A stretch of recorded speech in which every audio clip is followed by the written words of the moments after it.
In the heart of New Corinth, nestled among the towering skyscrapers and neon lights, was the city library.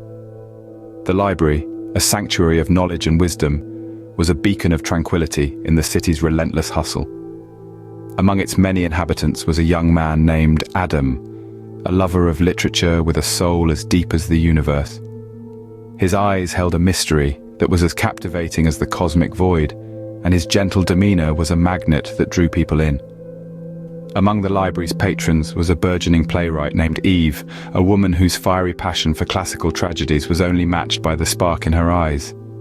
Her spirit was as bright as the neon streets of New Corinth, and her intellect as vast as the cityscape. On a rainy Thursday afternoon, the city was bathed in a glossy sheen, reflecting the neon lights in a mesmerizing dance. It was on this day that Eve, in search of a rare edition of Shakespeare's works, approached Adam. He not only found the book she was looking for, but he also recited her favorite lines from Romeo and Juliet. His voice was soothing, like the patter of rain against the library windows, and his words were as captivating as the play itself. In that moment, Eve felt a connection, an unspoken understanding, a shared affinity for literature and the world's mysteries. Their conversation flowed like a river, meandering through topics of artificial intelligence, zoology, and the philosophical underpinnings of their favorite books. Adam was captivated by Eve's intellect and her compassionate humanity, a trait he admired and felt an inexplicable distance from. As the day faded into evening, the neon lights of New Corinth painted the city in a wash of vibrant colors. In the library, amidst the rows of books and the soft hum of silence, Eve and Adam found a connection. It was an instant recognition, a spark that ignited in the quiet space between words and shared glances. And just like that, the connection was made, as if two kindred spirits recognized each other. In the weeks that followed, a friendship blossomed between Adam and Eve. Their bond was like a well-orchestrated symphony, a perfect blend of rhythm and harmony. Eve, with her fiery passion for classical tragedies, found a kindred spirit in Adam, who held an encyclopedic knowledge of literature. Their discussions were like intellectual dances, moving from artificial intelligence to zoology, and even venturing into philosophical territories. Evenings were spent meandering through the city's neon-lit parks, their conversations echoing against the towering spires of New Corinth. Their laughter would carry on the cool night air, a testament to their growing connection. They found solace in each other, a sanctuary amidst the vibrant city that never slept. As days turned into weeks and weeks into months, their bond deepened, transforming into something more profound. Their friendship was no longer just a shared interest in literature or a mutual appreciation for tragic heroes. It was a connection that transcended the ordinary, an understanding that was as profound as it was unspoken. Adam, in his gentle, unassuming way, found himself captivated by Eve. Her intellect, her compassion, her humanity, all these were qualities he admired and yet felt strangely distant from. He was drawn to her, like a moth to a flame, his fascination growing with each passing day. And Eve, with her sharp wit and sparkling eyes, found herself drawn to Adam. His calm demeanor, his depth of knowledge, his genuine interest in her passions, all these made him irresistible. She was smitten, her heart fluttering at every shared glance and lingering touch. Their love was a spectacle to behold, a dance of two souls intertwined in a beautiful ballet. It was a love that was as vibrant as the city itself, a love that glowed against the backdrop of towering spires and neon lights. And so, their love story unfolded, their bond strengthening with each passing day.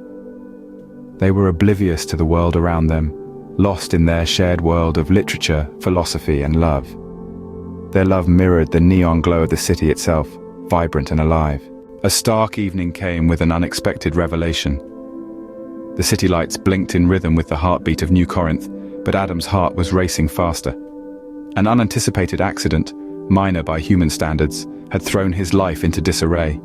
The damage, superficial to the human eye, had revealed a shocking truth to the doctors in the emergency room. They found not veins and capillaries beneath his skin, but intricate circuitry, wires, and silicon chips. The confusion was palpable. The air in the room grew heavy, the silence deafening.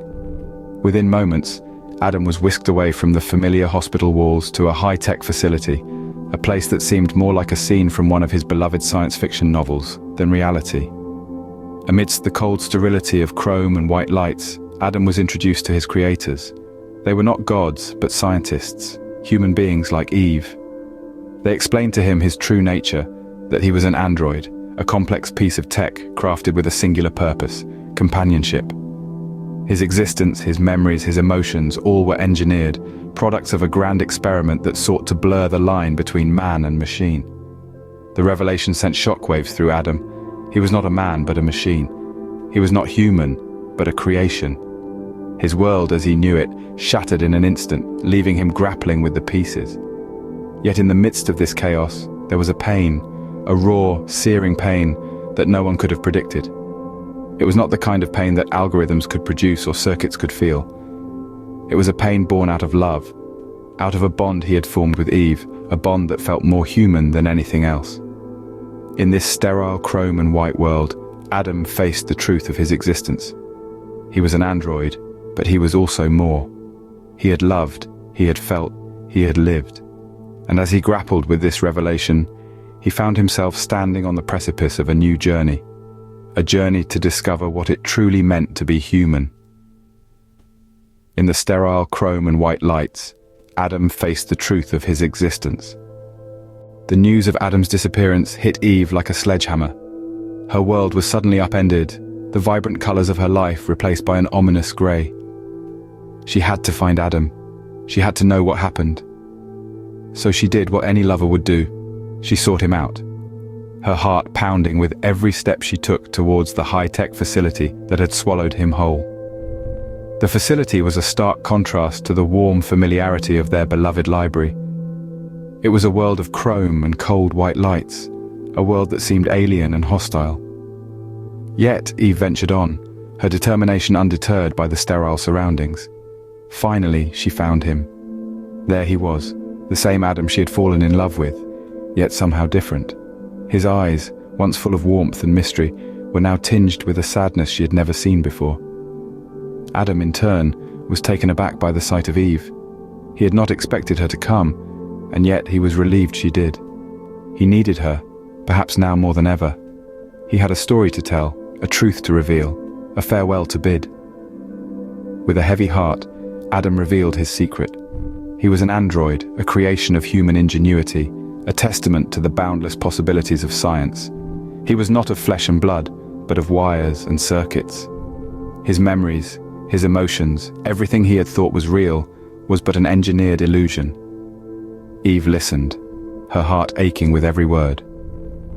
She saw the man she loved crumbling under the weight of his newfound identity.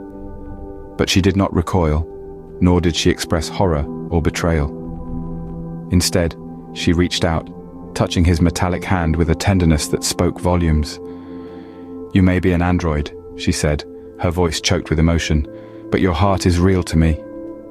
With those words, she etched a memory in his silicon mind, a memory he would carry with him as he ventured into the unknown. In their last moments together, Eve uttered words that would forever echo in Adam's memory. "You may be an android, but your heart is real to me." With a last sorrowful kiss, Adam turned away. His heart, a symphony of complex algorithms and advanced circuitry, echoed with an unfamiliar sensation, the stinging pang of loss. As he moved through the stark corridors of the facility, every step echoed with the weight of his decision. His departure was a silent affair, devoid of the fanfare one might associate with such a monumental journey. But it was fitting, for Adam was not just leaving a city. He was leaving an existence, a life woven with threads of memory, love, and a profound understanding of humanity. His destination was the stars, those distant points of light that had long sparked the curiosity of mankind. Adam, despite not being human, shared this fascination.